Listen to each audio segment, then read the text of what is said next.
అందరికీ జై శ్రీరామ్.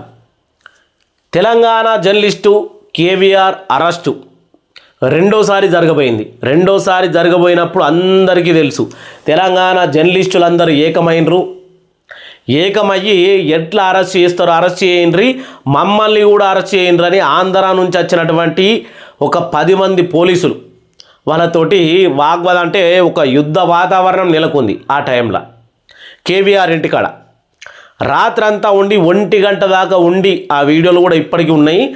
1 గంట దాకా ఉండి తర్వాత 41 నోటీస్ ఇచ్చి వెళ్ళిపోయారు. మరి అసలు దానికి ముందు ఏం జరిగింది?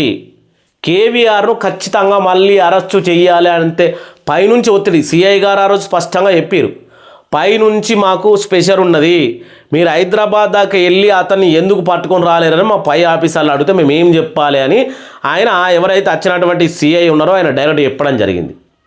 అంటే పైనుంచి అంత ఒత్తిడి వచ్చిందంటే మరి ఈయన ఏం చేసిండు?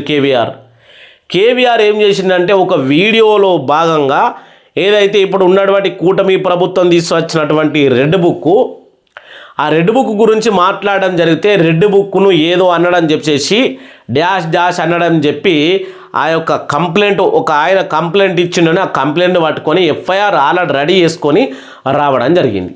అది మనోళ్ళు చదివారు, మన తెలంగాణ పోలీసు వాళ్ళకు కూడా పంపించారు, లాయర్లకు కూడా అక్కడికి ఒక లాయర్లు కూడా రావడం జరిగింది.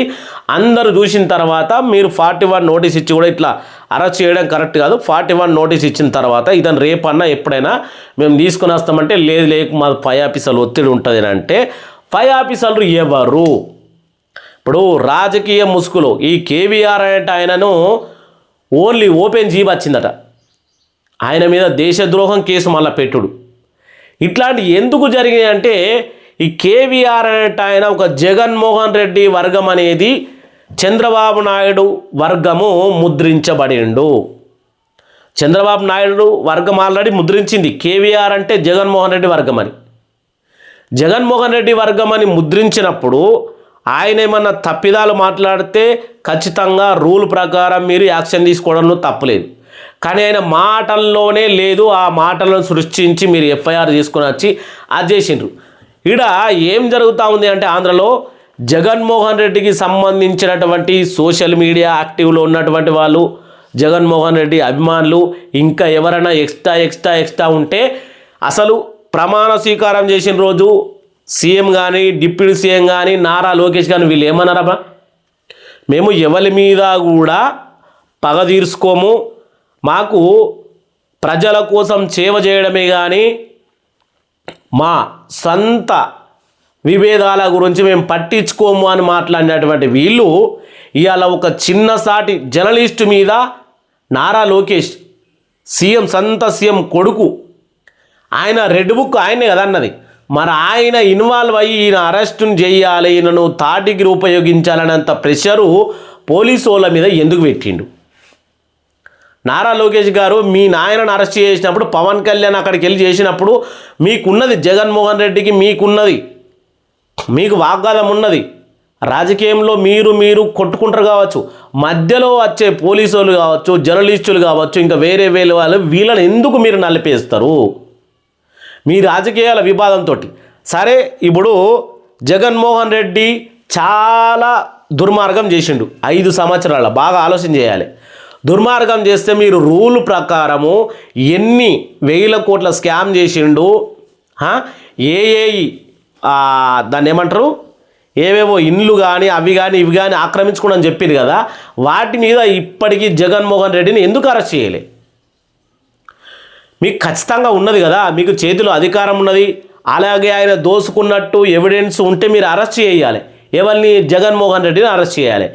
జగన్మోహన్ రెడ్డిని అరెస్ట్ చేస్తే ఏమవుతుంది? జగన్మోహన్ రెడ్డికి సింపతి వస్తుంది. ఇంతకుముందు కూడా జైలుకు వచ్చిన తర్వాత గెలిచిండు. ఇప్పుడు చంద్రబాబు నాయుడు జైలుకు పోగానే సింపతి వచ్చింది, ఇప్పుడు గెలిచిండు. అది సింపతి అనేది జగన్మోహన్ రెడ్డికి రావద్దు, అందుకని జగన్మోహన్ రెడ్డిని అరెస్ట్ చేయొద్దు. కానీ అమాయకులైనటువంటి జర్నలిస్టులను, వాళ్ళ డ్యూటీ వాళ్ళు చేసుకునే అటువంటి పోలీసులను ఖచ్చితంగా మీరు అరెస్ట్ చేసుకొని తీసుకురావాలి అనేటువంటి ఒత్తిడి చేయడము మరి నారా లోకేష్కు ఎంతవరకు న్యాయం? నేను మీకు ఇక్కడ ఫోటో చూపించబోతా ఉన్నా. అయ్యో, వైఎస్ జగన్ కలిసినటువంటి తెలంగాణ జర్నలిస్ట్. ఈయన ఎందుకు కలిసింటో అంటే, ఒక మర్యాదపూర్వకంగా కలిసిండు. ఆంధ్రాలో ఇప్పుడు ఆంధ్రాకి వెళ్ళి అరెస్ట్ అయినప్పుడు అక్కడ లోకల్ వాళ్ళు షూరిటీ కావాలి, అక్కడ లోకల్ లాయర్లు కావాలి. మరి ప్రతిపక్షంలో ఉన్నటువంటి జగన్మోహన్ రెడ్డి సాయం తీసుకోవాలి కదా. అరెస్ట్ అయినోడు ఎడిపోతాడు, అబ్బా చచ్చిపోతాడు జైలని, బయటకు రావాలి కదా. బయటకు రావాలన్నప్పుడు జగన్మోహన్ రెడ్డిని కలవడానికి వెళ్ళడం తప్పేమున్నది? అక్కడ సహాయం చేయడమే గొప్ప. మరి ఎవరు సహాయం చేస్తారు అంటే గవర్నమెంట్కు ఉన్నోళ్ళు అయితే, గవర్నమెంట్లో ఉన్నోళ్ళు టీడీపీ ఎమ్మెల్యేలు కానీ, జనసేన ఎమ్మెల్యేలు కానీ, అలాగే బీజేపీ ఎమ్మెల్యేలు సహాయం చేయరు కదా. మళ్ళీ ఎవరు సహాయం చేస్తారు? ఆపోజిట్లో ఉన్నటువంటి జగన్మోహన్ రెడ్డి సాయం చేస్తాడు. మరి ఆయన సాయం కోరుతూ వెళ్ళిండు. దీన్ని కూడా తప్పు పడుతూ, దీన్ని కూడా అక్కడికి వెళ్ళి ఆయన ఏడుస్తూ ఉన్నాడు. ఈ వీడియో మీరు ఒకసారి చూడరు, ఆయన ఏడుస్తున్నాడు. ఎందుకు?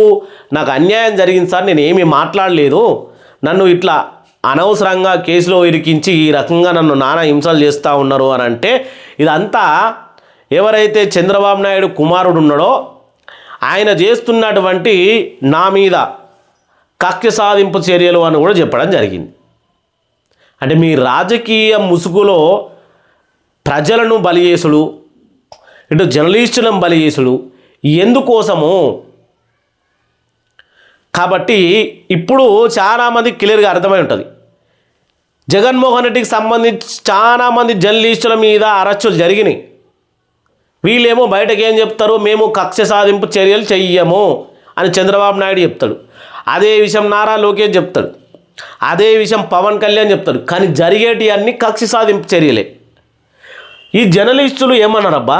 ఉన్నది ఉన్నట్టుగా మాట్లాడితే జర్నలిస్టులను అరెస్ట్ చేయడం ఎందుకు మరి? ఇప్పుడు తెలంగాణలో ఉన్నటువంటి జర్నలిస్టులు అందరూ ఆ రోజు ఏకం కాకపోతే ఇప్పటి వరకు కేవీఆర్ అయినట్టయినా ఏడుంటుండే. ఒకసారి చెప్పాలి. దీని మీద ఇప్పుడు ఎందుకు మాట్లాడినామనంటే, నిన్న మొన్న ఈ వీడియోలు బయటకు వచ్చినాయి. మీరు ఒకసారి చూడరు, మొత్తం అన్ని ఛానళ్ళల్లో ఈ వీడియోలు ఇప్పుడు వైరల్ అవుతూ ఉన్నాయి. అంటే కేవీఆర్ అనేట ఆయన జగన్మోహన్ రెడ్డి మనిషి అని అంటూ కొన్ని మీడియా ఛానళ్ళు వైరల్ చేస్తూ ఉన్నాయి.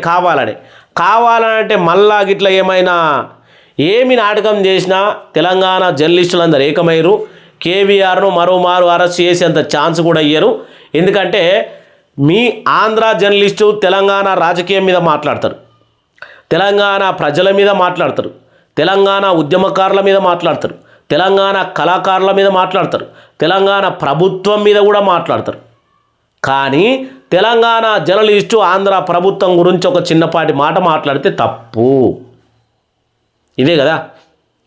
చూద్దాం మరి. ఇప్పటికీ కూడా తెలంగాణ ఆంధ్ర అంటే అన్నదమ్ముల లెక్క కలిసి ఉన్న ఈ సమయంలో కూడా ఇటువంటి విషయాలేటి చాలా అరుదుగా జరుగుతుంటాయి. అబద్ధమడద్దు.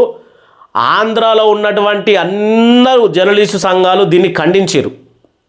కేవీఆర్ మీద జరిగినటువంటి దాడిని మేము ఖండిస్తూ ఉన్నాం, ఇది చాలా తప్పు, ఆయన ఏం మాట్లాడలేదు, దానికి అరెస్టుల దాకా పోవడం కరెక్ట్ కాదు అని మొత్తం 2 తెలుగు రాష్ట్రాల్లో ఉన్న జర్నలిస్టు సంఘాలు ఏకమయ్యి ఖండించడం జరిగింది. ఏకదాటిగా వాళ్ళు దేనికంటే దానికి సై అన్న తర్వాతనే నారా లోకేష్ వెనుకకు గుంజుకున్నాడు. ఇది వాస్తవమైన విషయం. దీని మీద మీ అభిప్రాయాన్ని కామెంట్ చేయరి. రాజకీయ ముసుగుల్లో జర్నలిస్టులు ఈ రకంగా చేయడం కరెక్ట్ కాదని కోరుకుంటా ఉన్నాం. ఎవరి స్వేచ్ఛకు వాళ్ళని పనిచేసుకునేయండి. మరీ మితిమీరి ఎవరైనా ఓవర్ యాక్షన్ చేస్తే ఖచ్చితంగా రూల్ బై రూల్ మీరు ఖచ్చితంగా మీ యొక్క యాక్షన్ తీసుకోవాలి.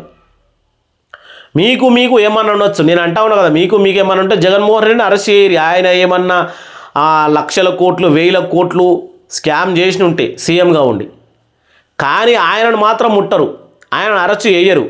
ఆయన చుట్టూ ఉన్నటువంటి జర్నలిస్టులను, ఆయనకు సంబంధించినటువంటి ఎవరైతే అభిమానులు వీళ్ళను అరెస్ట్ చేస్తూ ఉంటారు. ఇది ఎంతవరకు కరెక్టు? అదే మాట చూడు, పిచ్చుక మీద బ్రహ్మాస్త్రం అంటే మీరు జగన్మోహన్ రెడ్డి చూసి భయపడుతున్నట్టే కదా. ప్రజలందరూ అదే అనుకుంటా ఉన్నారు.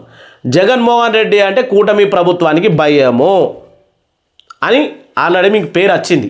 మరి దాన్ని నిజంగానే నిరూపించుకుంటారా? చేస్తేనేమో సింహానికే మీ యొక్క బ్రహ్మాస్త్రం వేయండి, పిచ్చుకల మీద బ్రహ్మాస్త్రం అయితే బంద్ చేయాలని కోరుకుంటా ఉన్నా. అందరికీ జై శ్రీరామ్, జై శ్రీరామ్, జై హింద్.